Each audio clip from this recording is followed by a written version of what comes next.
As a kid, did you ever dream of becoming a professional race car driver? But maybe it was too expensive or always seemed out of reach. Here at Racing Prodigy, it is our mission to take those dreams and make them a reality.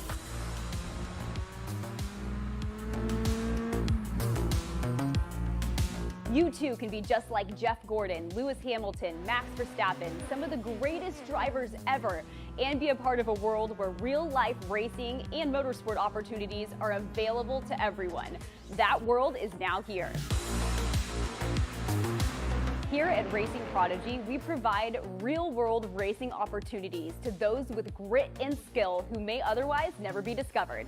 Thanks to esports competition, a new insight has been found. The skill set of virtual racing transfers to real race cars and tracks.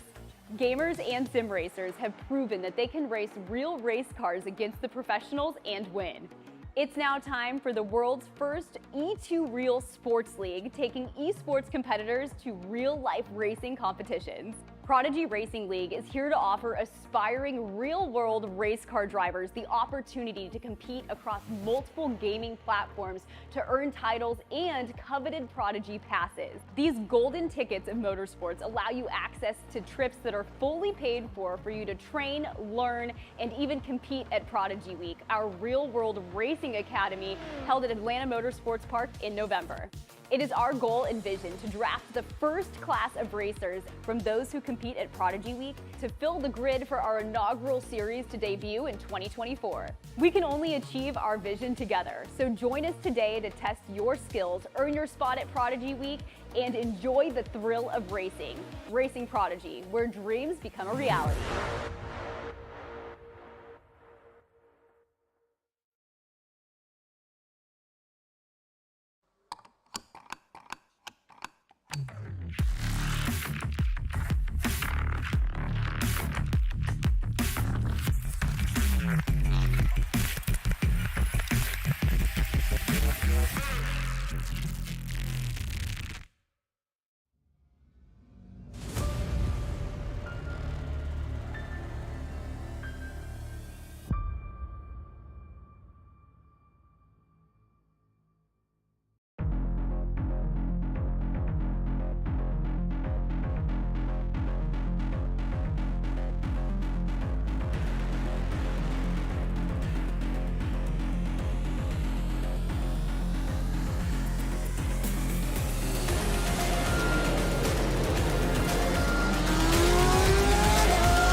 Yesterday, 20 drivers took the first step to a Prodigy Pass, an invitation 50 days from today to land at the Atlanta Motorsports Park and to parlay virtual talent into the real world. Today, in the Prodigy Racing League Race Room Tatuus F4 Cup, it's time to finalize the 5th driver heading to Prodigy Week. Hello everyone, my name is Arjuna Kankipati once again alongside Joey Tebben.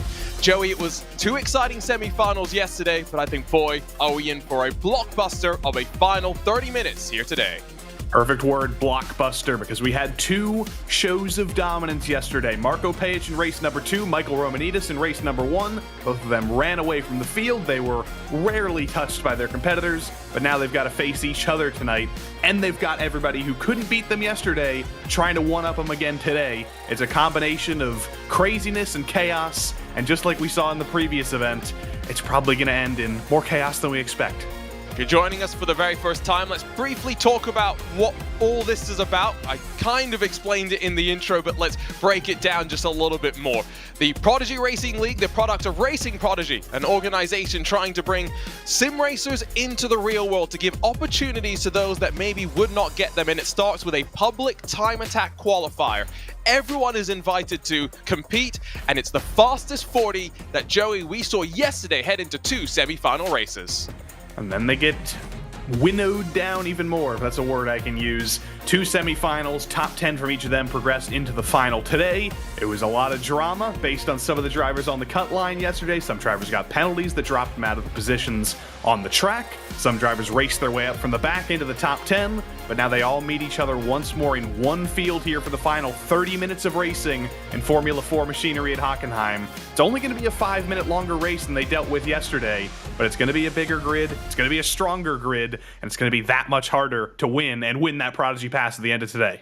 The great thing as well is there's not just the Prodigy Pass on the line, but some hardware courtesy of our partners. A Grid Porsche 911 RSR Sim Racing steering wheel goes to our winner today. And of course, some hardware courtesy of our friends at Aztec Sim Sports that are helping to make all of this coverage possible. A big thanks goes to them who have been providing all of their support. The Invicta quick release adapter enables sim racers to easily mount wheels that they already own to the Invicta Forza or La Prima direct drive wheelbases from Aztec Sim Sport. Integrated power and data allows for hassle-free connectivity between the wheel and the wheelbase. We'd also like to thank SimLab and Grid. Right now, you can order their exceptional products for sim racers seeking the utmost quality. SimLab's P1X Sim Racing Cockpit has become the gold standard in the industry, and Grid by SimLab has a premium line of official Porsche licensed products available. Of course, our winner today will walk away with their Grid by SimLab Porsche 911 RSR Sim Racing steering wheel. That's all very, very exciting. What does a Prodigy Pass mean, though? It's an invitation to Prodigy Week. Let's learn a little bit more about what that's going to entail. What should you expect at Prodigy Week? Well, as a Prodigy Pass recipient, lots of seat time. We're going to put you on a skid pad, autocross course, kart track, on a sim using SimLab, Grid, and Aztec Sim Sports equipment. But most of your seat time will be in the Radical SR1 race car on the main track at Atlanta Motorsports Park. Now, you'll have a pro coach review onboard video and data. You'll work with PitFit Training, who trains IndyCar and NASCAR drivers. You'll work with Dr. Nick Molinaro, who helps pro athletes perform under pressure. You'll be interviewed, but don't worry, you'll get media training by DKC, and we're going to live stream it all on Racing Prodigy's YouTube channel with behind-the-scenes look into how it all goes down. We're going to open it all up, share setup information, data, and more, because we're here to provide access and opportunity.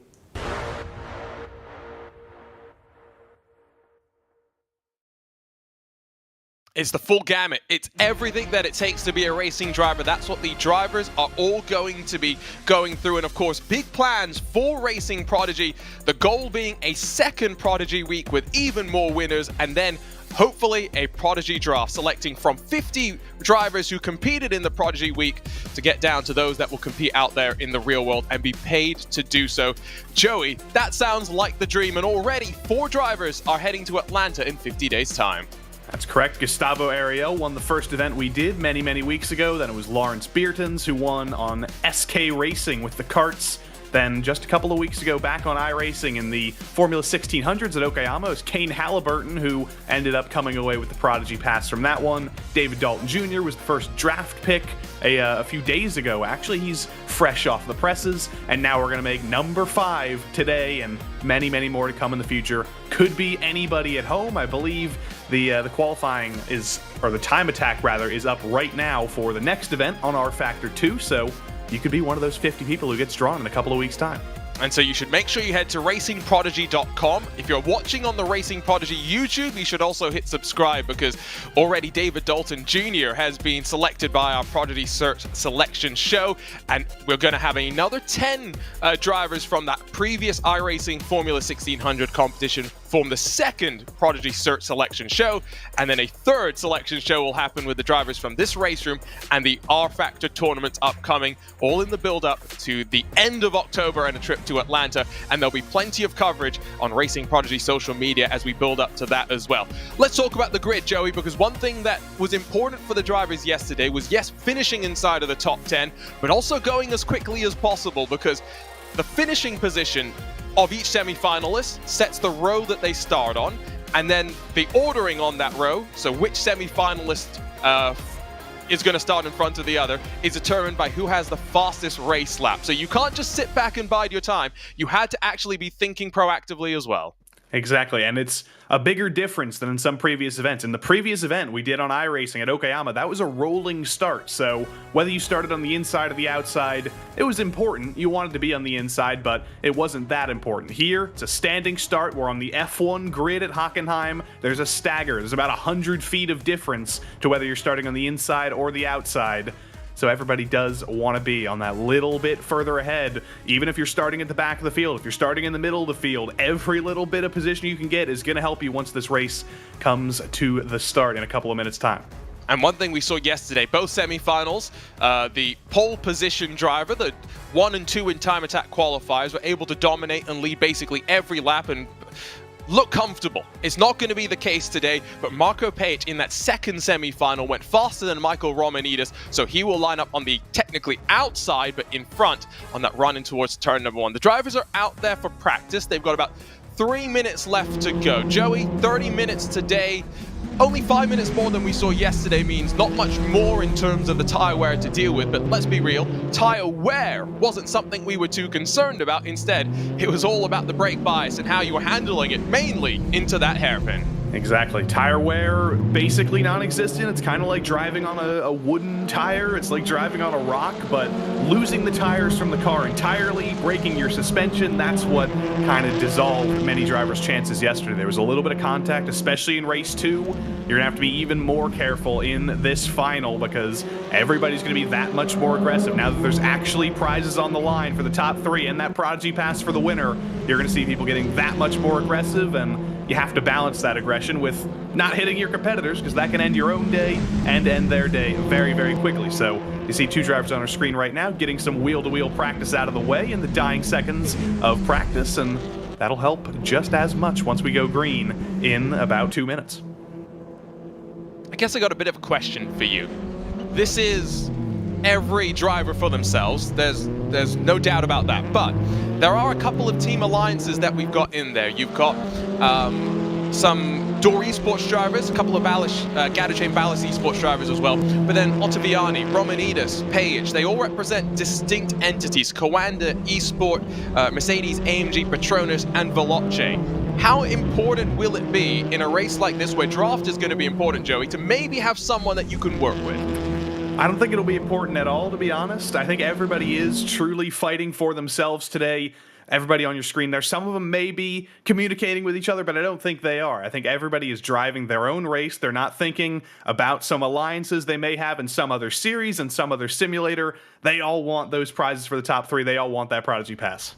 See some drivers in virtual reality as well. It's always interesting to see the different perspectives, and of course some of them will be on single monitors, ultra wides, and triple screens. Here's how they'll line up. Let's not forget that the rows determined by semi-final finishing positions, and then the lineup itself on which side of the grid fastest laps in the race, and that's the delta that you're going to be looking at. Marko Pajic and Michael Romanidis, they're on the front row. They're the 2 that dominated their semifinals yesterday, but behind, Alessandro Ottaviani and Lucas Muller had 2 distinctly different semifinals, one having to be a lot more active than the other. Jan van der Heide, quicker than Adam Pinches, while Leonard Krippner and then Florian Haase will share row number 4. Richard Lopez, Luciano Whitford, they're through the top 10, and those drivers that you would think were comfortable to hope to stay in the lead pack.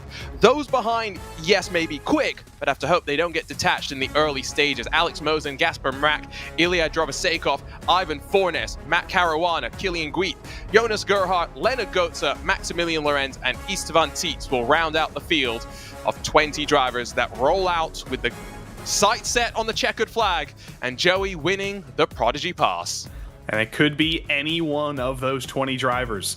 It isn't necessarily going to be the top 2. I hinted at this in the intro, but if you were here with us for the previous event at Okayama, there were 2 dominant winners of the 2 semifinals back then. Neither of them ended up winning the Prodigy Pass. They ended up spun around deeper in the field because they made contact. So it's not guaranteed to be Marko Pajic or Michael Romanidis, but I could give it a pretty high chance that it'll be one of them. I think they'll likely learn from the previous event, maybe be a little bit more conservative, and try and make sure they can stay on the track so they can continue their dominance.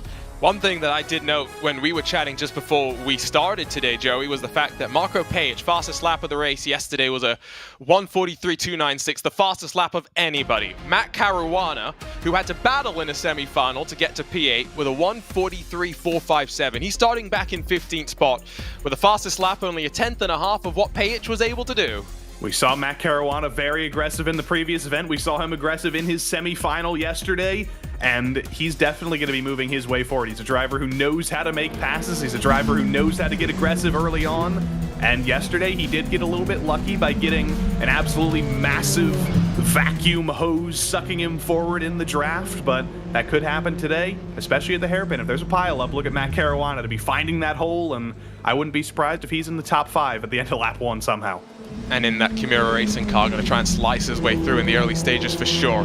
He's got Travis Sakoff in front of him, another driver that was able to do a 43.4. There are a few out of position. I think for the most part, everyone kind of lines up where they would expect and now has to hope the draft plays itself out. They get a brief warm-up session after the practice session. That's just because there's no qualifying to throw into the mix, but final moments for those drivers. We saw their webcams. Joey, they get what, couple of minutes now, couple of seconds before we go racing for 30 minutes. It's going to be tense for them, that's for sure. It's tense for us, it's tense for them, it's tense for everybody at home because there's so much on the line here. Anytime you're racing for a big prize like this, anytime you're racing for that first step on the E2 Real Pipeline. I watched the Gran Turismo movie last night, literally, so I'm in a very relevant mood right now. And I can't wait to see who could be the next one. They're all ready to grid up now. All the practice comes to this.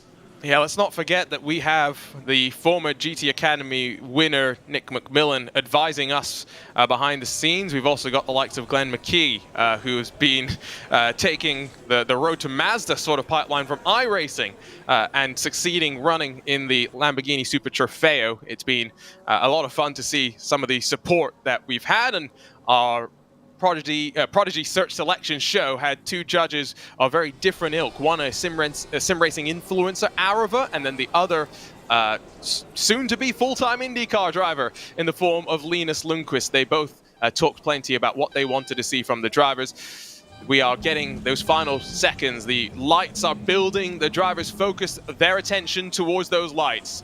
The engines will rev for the Prodigy Racing League Race Room Tatuus Formula 4 Cup. 30 minutes of racing and the 5th Prodigy pass to be handed down. A great jump from Marco Pajic as we filter into turn number 1. Romanidis instantly tucks into line behind. It's side by side for 4th on back, but it's 3rd and Ottaviani that now ducks to the inside of Romanidis. Into the braking zone for the very first time they go. Pajic leading them. Romanidis and Ottaviani squabbling for 2nd. Spin in the background, Luciano Whitfoot, bad luck for him. He's kind of down for the count already, but the squabbling continues up front. There is Whitfoot in the 60. He's 7 seconds behind. His day might be over already, but now it's draft time. You saw the zipper coming into turn 1 of 1st, 2nd, 3rd, 4th slotting in, and now we dive down the back stretch. Huge drafts into the hairpin. The first big braking zone is going to test all these drivers.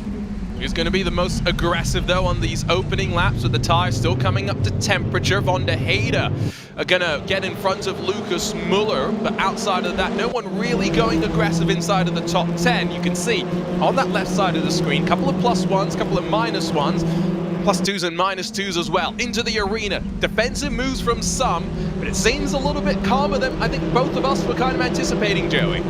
Well, that's kind of the benefit of the standing start and of that stagger, and that's why it was so important to get those fastest laps in the semifinals yesterday. Everybody kind of zippered into line into turn 1. They were single file for basically the entirety of the first half of the lap. That helped them to keep it clean, but now we're in true race mode, we're in the rhythm, and for the next 28 minutes, it is going to be 100% attack for every driver in this field. The second they get on those straights, they're going to be looking for a move.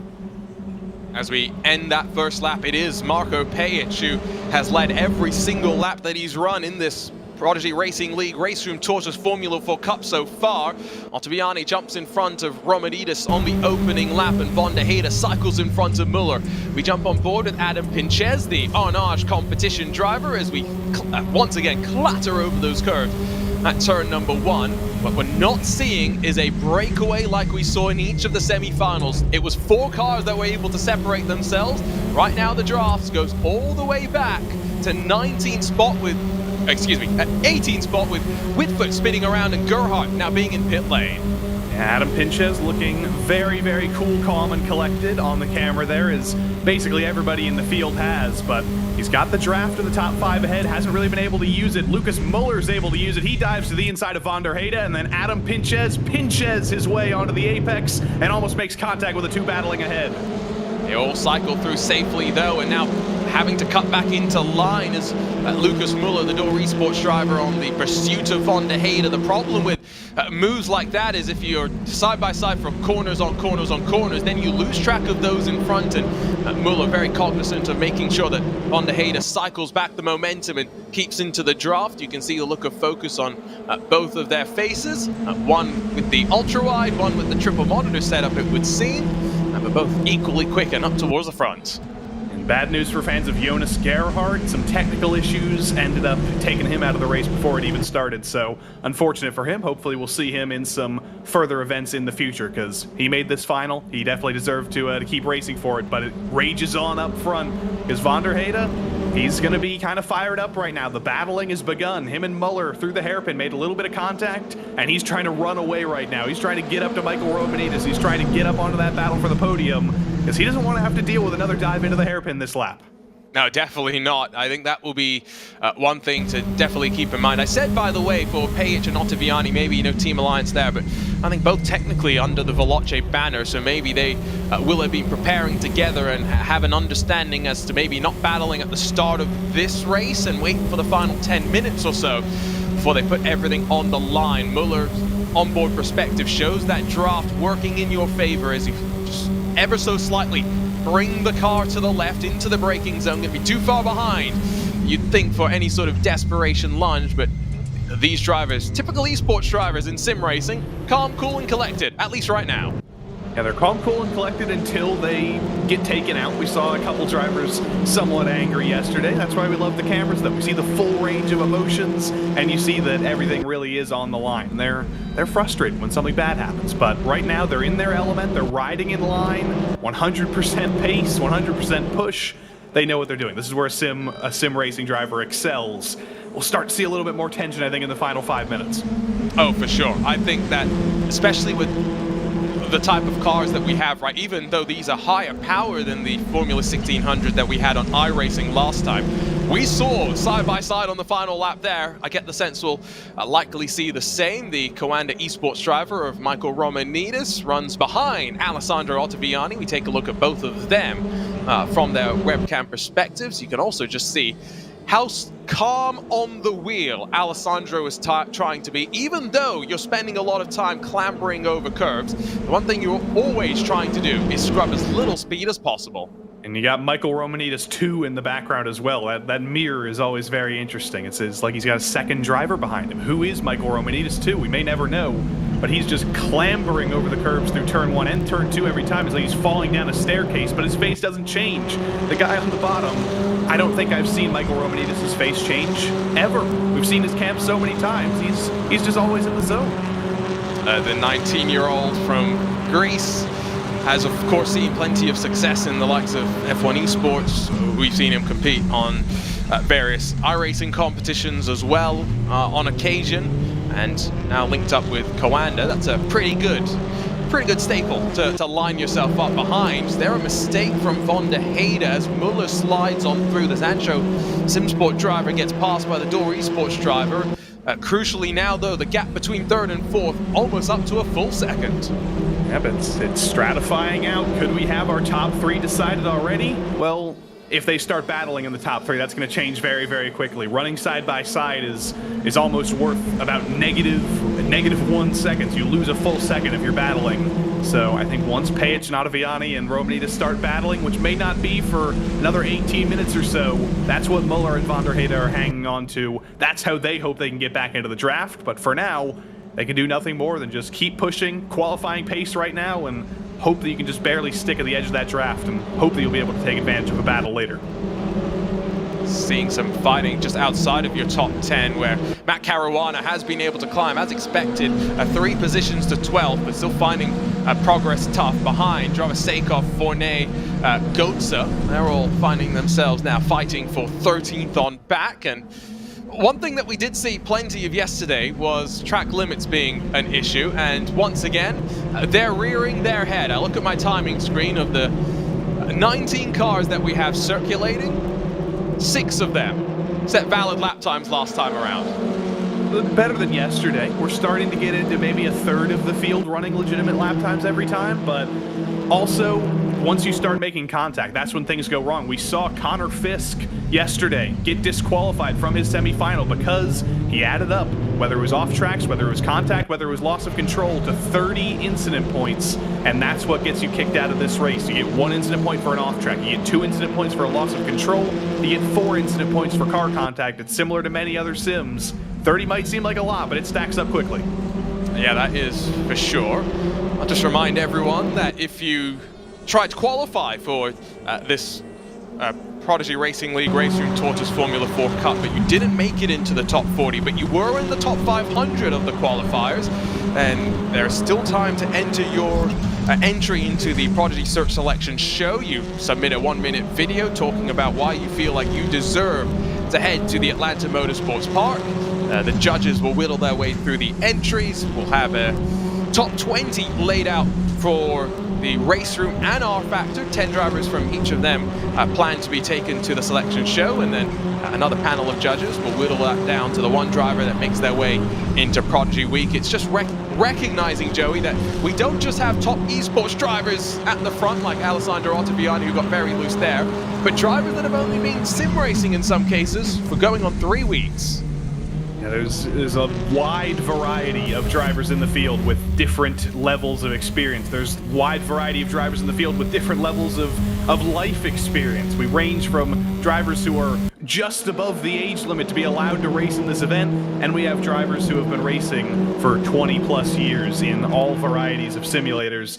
Van der Heyde started sim racing 7 and 8 years ago down there in 5th, and you see him getting absolutely attacked by Adam Pinches to the inside to the hairpin.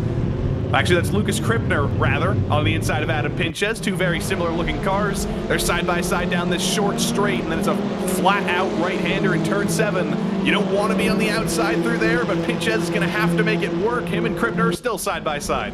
Yeah, but the advantage of being on the outside of the hairpin, you can get onto the power earlier and it switches back to the inside, but if you haven't cleared yourself by here, that car that you're fighting with might still have the opportunity to force you wide. I tell you what though, Pinches knew exactly how much room to leave, and even though Krippner's still alongside, you feel as though the momentum still potentially on the side of the Hungarian. Into this final sector, fighting through what is a single file groove effectively. Whoa. Outside, big slide, Pinches holds on, but the field now loses 2 seconds to the top 5. It's a pretty great save from Krippner, but I think he got some help from the rear end of Adam Pinches' car to actually save that, and now he's about to get swallowed up. He's got Florian Haase behind him, Marine, Mosen, and Caruana, who I mentioned was going to get aggressive. He's up 2 spots from the start, and I think we're going to see him take advantage of all of this checking up once he gets the chance.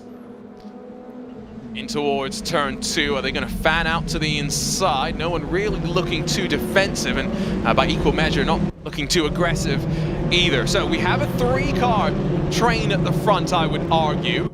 Remember, Marco Page was really talking when we talked to him yesterday. Half a second, that's where the draft is really giving its most effect. Lucas Muller, Van der Heyde, they are effectively 1.2 away, and in a little group of their own. Ottaviani, for the very first time, had a brief look to the inside, but the 3 that are at the front, if they choose to tango, may bring those behind back into the mix. Now, Ottaviani's been so close that I think he's starting to think, you know what, riding in line might actually be slower than actually going for this move. If I can make a dive, if I can clear Page, I could run away in the lead, and I could be even more comfortable than I am right now. So he's balancing all the variables there.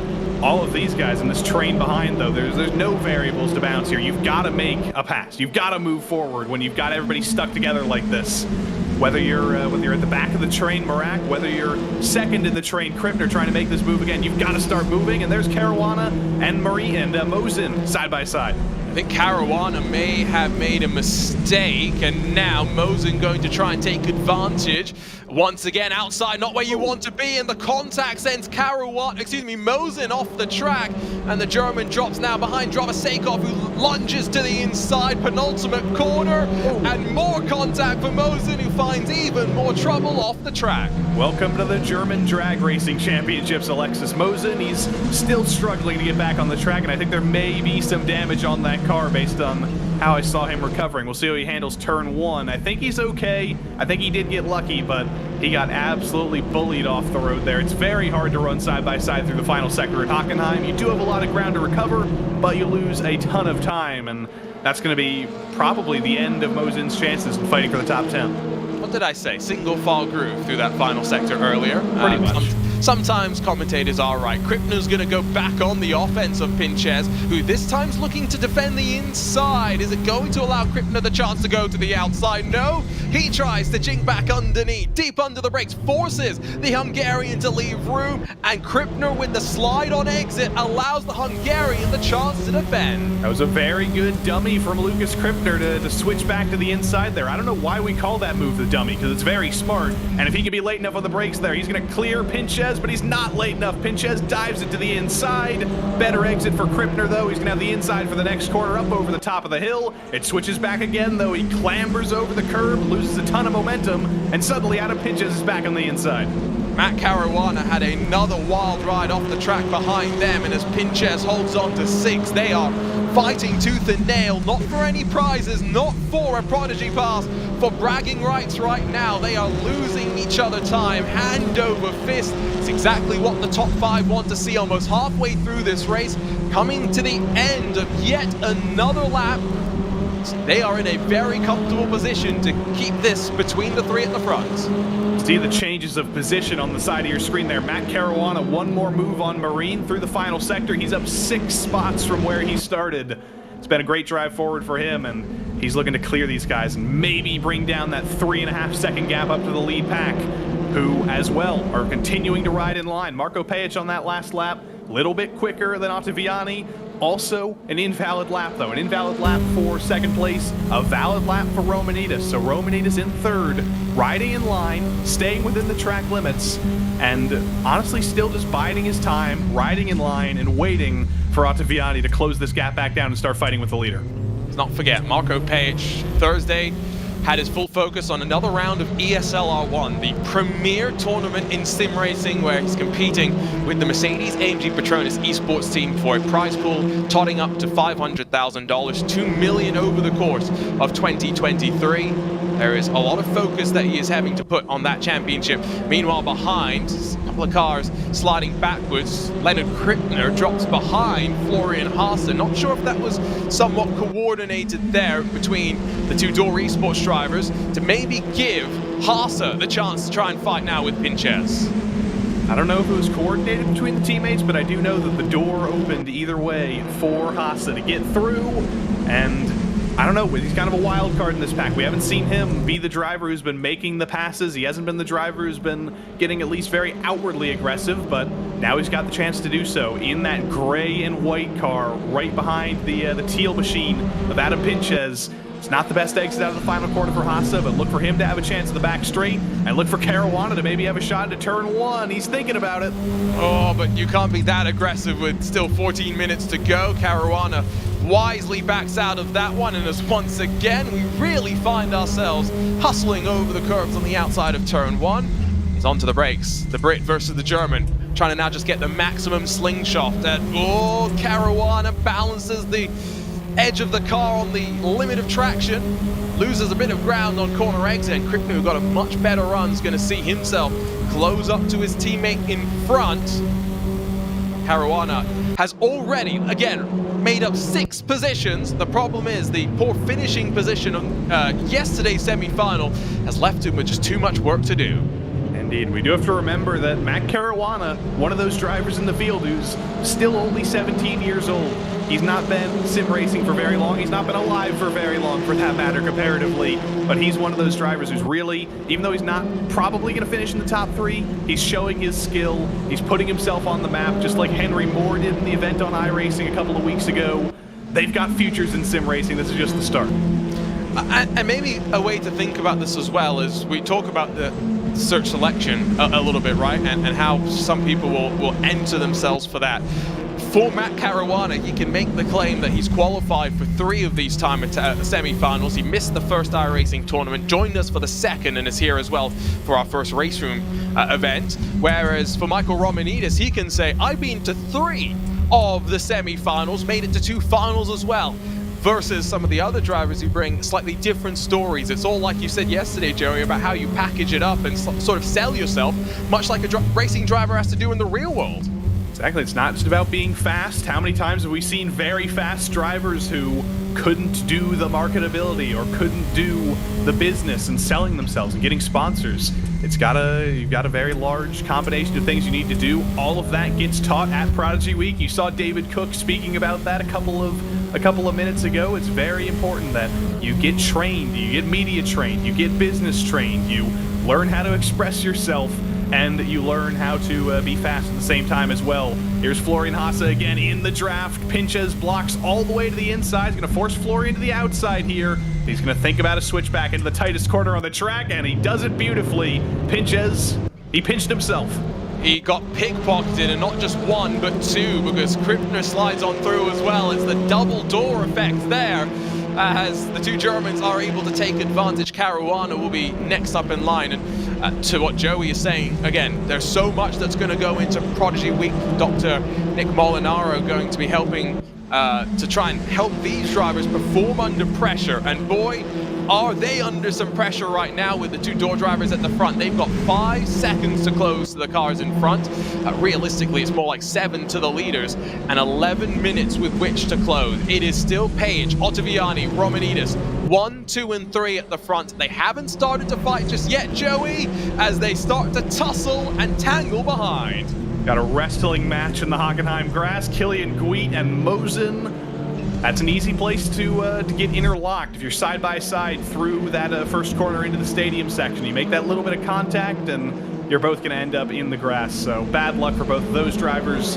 That's going to be the end of their days. But speaking of aggressive, it's all kicking off again in this pack. This is where all the action's been. Caruana's looking for another spot and trying to continue the fall of Adam Pinches. Yep, and hoping that the 2 at the front could start to bring up the time just that little bit. Lucas Muller, Jan van der Heide have not really been successful in closing in the top 3. They've all been really consistent when they've had valid lap times in being around in that mid 1:43.5, just about where we'd expect them to be based on the speed that we saw yesterday. No moves really being offered into the hairpin, but now the opportunity to go around the outside. If Matt Caruana can get a good exit off the corner, could Pinches lose another?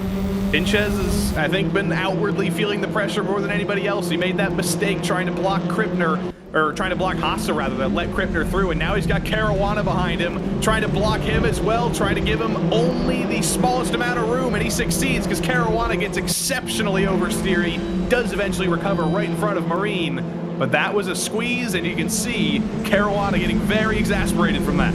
And Jovasakov wants to try and take advantage. Already got past Marine, now tries to get past Caruana as well, who's closed the door into the penultimate couple of corners. Yeah, these drivers are fighting like there is 10 minutes to go, like they've got nothing else to lose. It's those at the front that continue to ride as they are, and with Marco Page currently doing a bit of a masterclass, you'd have to say right now. If you're watching on our Racing Prodigy YouTube chat, let us know who you think's going to come out on top, because Joey, I think Page looks pretty comfortable right now. He looks very, very comfortable. He's critically been fast enough to make sure Ottaviani isn't in his draft range, more or less. He's getting a little bit of the draft, but you need to be about 4/10 behind or 3/10 behind to actually use the draft to close all the way to the back of the driver in front and go for a move. Ottaviani nowhere near close enough to do that. Romanidis is close enough to do that for him for second, but you see the Italian giving a little bit of a jink to the inside, just letting Michael Romanidis know, I'm not leaving the door open, you're not going to pass me just yet. And they've got a slot in line once again. Romanidis, I think, is probably thinking, I got to make this move for second, because I don't know if Ottaviani can bring this gap down to Page. And you want to make sure you've got a couple of laps to try and get past Page as well. You can't try and pass Ottaviani on the penultimate lap. You can't pass Pejic on the final lap. This isn't like you're playing with AI. You're in a proper tussle. You're in a proper competition. Yes, each of the podium steps has prizes to offer. Only one of them, a trip in 50 days to Prodigy Week. Like you said, Michael Romanidis 2.0 watching over the shoulder. He is as well. You don't get the same look at the hands as we do from Ottaviani, but these drivers, as little movement as they can, and you can see how precise they are, even 23 minutes into a sprint. And you mentioned that these drivers aren't AI, but they look a lot like it sometimes. It's like they're on rails. It's picture perfect, and we haven't seen a single mistake, I don't think, out of the top three, but we're starting to get into those critical moments. This race has flown by. 7 minutes to go by my calculations. That's 4 or 5 laps to go. I believe it's 4 laps to go. And this is when the pressure is felt. This is when mistakes will start to come, because this gap is not coming down, and you've only got so much time to make this move. And one thing that we are also kind of seeing is the way that these drivers are getting out of turn 2, this run out onto this long sweeping left-hander. Different lines being taken. Romanidis a little bit tighter to the apex, trying to get onto the power early, whereas Ottaviani was a little bit wider and more willing to just run himself a tighter line through the next kink that brought them onto the straight. But it's as you were, still just building up the margin behind as well. That's the most important thing. Now 2+ seconds to Lucas Muller in 4th position. Michael Romanidis can feel there is a bit of safety net behind, but realistically at Hockenheim, with these cars, unless you're in a big battle pack like we were watching earlier, Joey, or drivers are making mistakes, there are only a few passing opportunities. Yeah, the hairpin's the biggest one, but that gap has come down. It was 0.4 of a second for just a moment, and I think Ottaviani is watching his gap right now. He's hunting for that number. He knows how close he needs to be to use the draft to full effect. He's going to lose a little bit of it out of the stadium section, but he is closer than he's been. If he can get a good run out of these final 2 corners, you got to carry so much speed through here. He's done a fantastic job. This is the closest he's been in 2nd place, and he's going to have the full effect of the draft down the front stretch, down the 2nd straight, and all the way down the back straight. Veloce will be watching on and loving this right now. Pejic leads Ottaviani, Romanidis still in 3rd, and with, what, less than 6 minutes to go, the lap times being in the 1:43s, we are ticking away those laps as well. Pejic with the draft at ½ a second being right at the range where it's going to start to get weaker. Ottaviani has got to hustle, and this is why Joey is so correct that this is the crucial time. A 1.1 kilometer sweep onto the brakes into the hairpin, using as much draft as possible. Here come those 2 from behind. Alessandro was only about ½ a tenth faster than Pejic on that previous lap, but that was just enough to get it within touching distance, and it's a better exit out of the hairpin. He's still closer. He's still in the big effect of the draft range. He's there, and I think if he can stay about this close, if he can get a little bit closer even, he'll have a chance into the hairpin on the next lap, if there's not a mistake for Pejic even earlier. Still, the battle rages on for those in the train behind Florian Hasser and Leonard Krippner. Matt Caruana still in front of Jarvis Sakov, and with Pinches once running up in 6th position for quite a while, now down in 10th spot. The pressure may be building a little bit too much, but one thing that we haven't seen as much of today, Joey, are lack of braking performance, let's say, where drivers overshoot their braking zones. We talked yesterday a lot about brake bias being moved rearwards to try and reduce the amount of front locking that increases the braking distance, but for the most part, most of these drivers have been contending with that relatively well. I wonder if they've had to slightly change up the style from yesterday, though. That is possible. I think it also comes down to that these are all the drivers who advanced from yesterday, so it's more likely that they weren't the drivers who made those mistakes yesterday, but also they've had a ton of practice, they've had a ton of laps, and they've had a ton of time to adjust that brake bias, adjust their driving style to make sure there's none of those mistakes today. Here we go. 3/10. Ottaviani and Pejic, the closest that they have been. With 3 minutes to go, less than 3 minutes to go next time by. I think we have 2 laps to go at the line, so 3 laps including this one. Ottaviani not close enough to send the lunge, and you'd offer that for Romanidis, Time's running out for him as well to make a 2-in-1. He's only going to be able to peel Ottaviani away from Page. It might be between the two Veloce competitors at the front. Well, if they start running side by side, that's when Romanidis comes into this. He's not going to be able to outbreak both of them in one corner. He's not going to be able to pass them both in one fell swoop. But if they're fighting, if they're slowing each other down and a door opens, that's where Romanidis comes into the fray here. But we'll see how long does it take for Ottaviani to be able to actually make that move. It's not going to happen through the final sector. Page has been picture perfect. He's been on rails. But once we get, once again, onto that back straight, Ottaviani was only a few feet away from being able to send a dive last time. With even more pressure on the line here with 2 laps to go, he's going to start making those slightly lower percentage moves and try and make that pass. Ottaviani got a very big moment heading through that final sector, had to balance the car, didn't lose as much ground as he could have, and as it continues to just build in this battle behind, 2 laps to go for them as well. Let's not forget they want to make their case potentially to the Prodigy Search Selection Committee. The cars running wide, Krickner's down behind Caruana and Drovasekov and into 9th position. It's all as with 2 laps to go. The battle for the Prodigy Pass is very much down to 3 at the front. Here we go, onto the back straight once again. Pretty similar gap to the previous lap, but has Ottaviani got a better exit down onto this straight this time?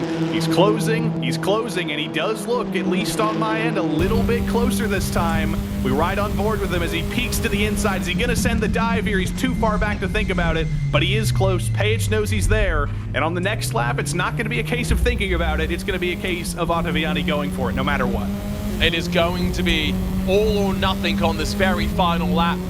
All of the build-up, the time attack qualifiers, yesterday's semi-finals. Let's not forget Marco Page has led every single lap that he has run in this Prodigy Racing League Race Room Torches Formula 4 Cup, but still within half a car, 2 car lengths, maybe a car length and a half. The Veloce drivers run with Michael Romanidis in their tire tracks into the final sector for the penultimate time. There's not that much dirty air in these Formula 4 cars, but there is still a little bit, and that is going to be hurting Ottaviani here through these fast quarters, through these hairpins. He's trying to stick within 0.2, even 1/10 of Marco Page, but he's struggling to do so because he's getting washed out, because he's understeering, but he's about 0.3 behind. Same gap as all the previous laps. He's got one more chance. 4.5 kilometers left to go. That's all that separates one of these drivers from a trip to the Atlanta Motorsports Park. Page, Ottaviani, Romanidis, as they've been for 29.5 previous minutes. Page with a good run through turn number 1, but it's this exit from turn 2, 1.1 kilometers of drop, that will make the difference here today. The most important corner on the track, and Ottaviani has done a great job of staying within about 0.2 there. It says 0.3 of the timing, but I think he's a little bit closer than he's been, and you can see him coming and coming and coming. Play the Jaws music. He's hunting him down, and there's going to be a dive into the hairpin here. Marco Page can't do anything about it. He's going to try and block to the inside. Just parks it in the middle of the road.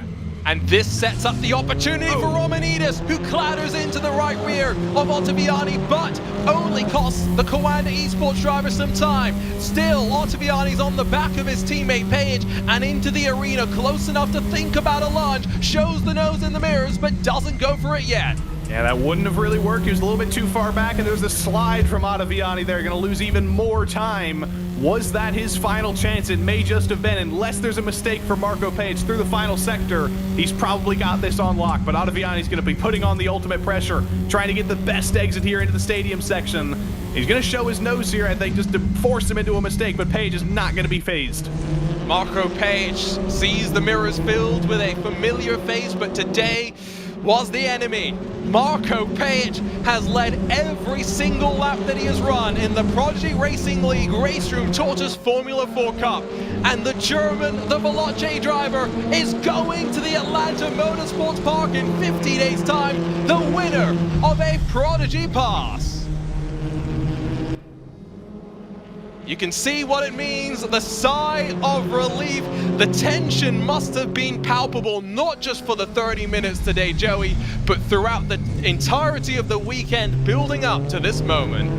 Get hydrated, Marco. You deserve it. He might not be showing it outwardly, but there was a lot of sweat for these 2 races. There was a lot of pressure. There was a lot of intensity. And it's all over for Marco Page now, one of the most one of the drivers with the most professional background. I'll say that much in the field. So much experience, so many different varieties of sim racing esports, and he's going to get his chance in the E2Real pipeline. Someone that grew up watching Michael Schumacher, inspired by him, was racing on the old simulators, the Grand Prix 3s, the Formula 1 Challenge 09s. And then it continued. Marko Pejic will get a chance to go racing in the real world, courtesy of a spectacular victory here, leading the Veloce 1 and 2. Alessandro Ottaviani did everything that he could, but it was not to be enough. Michael Romanidis did grab the fastest lap, but ultimately just could not do much, riding in third behind the two in front. But a podium is his, as well as prizes courtesy of our partners at Asetek and Grid and SimLab. Plenty of other drivers to talk about, but my word, as the drivers get themselves a chance to breathe, we get a chance to breathe as well. We'll grab a word with Marko in a few moments' time, but now we have confirmed the 5th different driver, Joey, heading to Prodigy Week. Boy, is that an exciting feeling. An exciting feeling, and it's even more exciting that there's more to come. Every single time we get a new driver added to the list for Prodigy Week, it starts to get more and more stacked, and the amount of people from different backgrounds here, whether it's Marko Pejic, who's been sim racing, I think, for longer than I've been alive, whether it's Lawrence Beertens, who comes in through SK Racing, which is totally different from the world of sim racing. We're getting everybody from all walks of life in virtual racing, and they're all going to get a chance to be that next driver who succeeds in real racing after starting in the virtual world. Well, we saw the emotion, the relief on Marko Pejic's face. Let's drag in the German and have a chat with the latest winner of a Prodigy Pass. Marko, you've just won the Prodigy Pass. You're heading to the Atlanta Motorsports Park. How are you feeling right now? Over the moon. I'm speechless. Like, it's still the adrenaline from the race, because it was probably my hardest win ever. Ottaviani was always pushing me, and it was just quali lap after quali lap for 30 minutes, and just not able to break away. And yeah, it was, yeah. I mean, talk to us about how you felt coming into the race. You, of course, had the semi-final yesterday where you felt a similar amount of pressure from Alessandro, I would feel, but I'm sure knowing 30 minutes and a chance to go out there and get the chance to go compete in the real world, plenty of pressure must have been weighing on your shoulders. Yeah, for sure. I mean, I knew that my pace was really good, judging from the practice times, but everyone was so close. I think we had like 6 drivers within half a tenth, and that's just ridiculous. And also, I saw from the races yesterday that you just cannot break away, because you have slipstream up to, I think, 6/10, and you just cannot make up that much time to break the toe. So everyone was just like in an oval, waiting for their moment to pounce. And yeah, I was able to kind of just be enough ahead to cover off Alessandro, and that was important, but also 1-2 for us as a team. So yeah, at Veloce. So yeah, really good. That was a thing. I wasn't sure how much teamwork there may be between the two Veloce guys running at the front. I mean, Racing Prodigy is planning the Prodigy draft, where all of the Prodigy Pass winners who have gone out there to be evaluated might get the chance to be selected to go to be a real-world paid race driver. What would that mean to you, Marko? It's the dream for me. Like, I always wanted to be a race car driver, so I think, if I can make it possible through sim racing, that would be the best. Like, nothing else comes close to that. It's just my lifelong dream, and I really hope it works out. Well, it was Michael Schumacher-esque, the qualifying laps that you put in the race today. Congratulations, Marko. Can't wait to see what you'll do in Atlanta in 50 days' time. Very excited. Thank you. We'll go from Marko Pejic to his teammate Alessandro Ottaviani to talk about what was a pretty intense race, I feel, Alessandro. You put the pressure on, built until those final couple of laps. What more did you need to do to try and get your way into first spot, excuse me? Yeah, it was a really, it was really, really hard to get the slipstream and try to stay in the slipstream. Marko did an amazing job.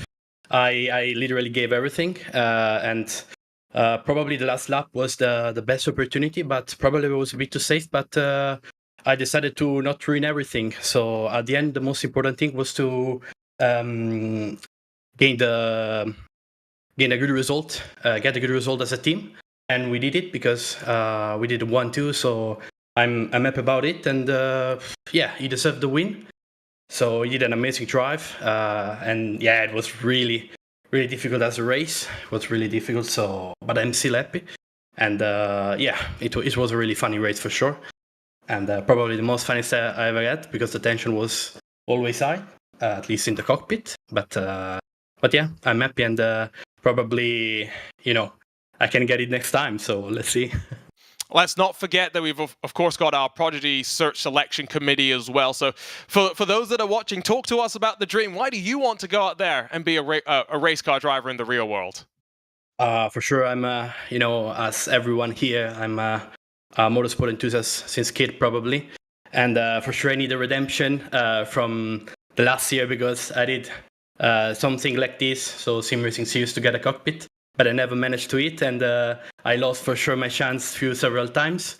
And I tried to get this chance to jump in a real cockpit car, but it wasn't my turn probably. But I hope maybe the next stage or in another opportunity for sure I will push as hard as I can, as much as I can to try to make the step forward. But I'm still happy to be here to share the track with these amazing drivers, and I hope that one day maybe I will get the same opportunity. So at the moment, I'm happy that Marco can feel that kind of emotion and sensation to drive a real car. So I wish the best for him at the Prodigy Week, and let's see, maybe I will go through, or I don't know. So let's see what will happen. Well, congratulations on a great drive, Alessandro. And your second place comes with an Aztec Invicta brake and throttle pedal set as well. So you'll be getting that in the mail. Congratulations. Can't wait to see you in more Racing Prodigy events. Thank you, guys. One final chat before we wrap things up. We'll have a word with Michael Romanidis, the Coanda esport driver. Michael, semi-finals yesterday. You talked to us about not feeling maybe 100% with the sim. Talk to us about today and how you feel things went.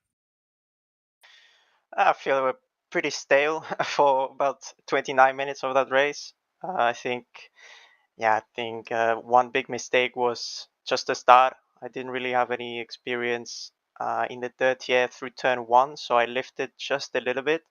And I think Alessandro basically made it flat in P3 behind me. So, and then she went straight for the move in turn 2. I didn't really want to fight it too much. I was just kind of having my eyes on Marco in P1. But yeah, quickly I realized that it was all down to Alessandro basically whether I could have a chance for the win. And yeah, for the rest of the race, I tried to stay behind basically because I felt like the only chance we had. Also because every time I got a little bit close to him into the hairpin, he was defending, so I could see there was no chance of me going past without losing too much time, which would be the end of I hope both of our targets was to win that race. But yeah, I think in the end, Marco deserved it. He was so rapid, on a field which was so close. He was just a little bit outstanding, about half a tenth, I would say, maybe more every lap. So, and that was essentially what made us pull away as a group in the top 3. So, he deserved it. I felt like there was a couple of chances, but I also didn't realize that they're actually teammates. So I would have maybe played it a little bit different had I known that, but yeah, in the end, P3 is okay, and hopefully there's more chances. You still got a chance to register and qualify your way into the next Racing Prodigy event on R-Factor 2. Any chance that we'll see you competing there as well? Not really. I definitely want to have a bit of a break, especially right now, if you ask me. But maybe there's a chance for the survey thing. I'm not sure, but in terms of racing, I want to relax a little bit, and there's also some stuff with the team which are actually a bit of a priority than this thing. So, but yeah, hopefully at some point, as the guy said, it would be a dream. So I'll keep fighting for it, and hopefully one day happens. Well, congratulations, Michael. Great to see you as part of 3 of our individual Prodigy Racing League tournaments, and can't wait to see you hopefully in the future as well. Thank you very much.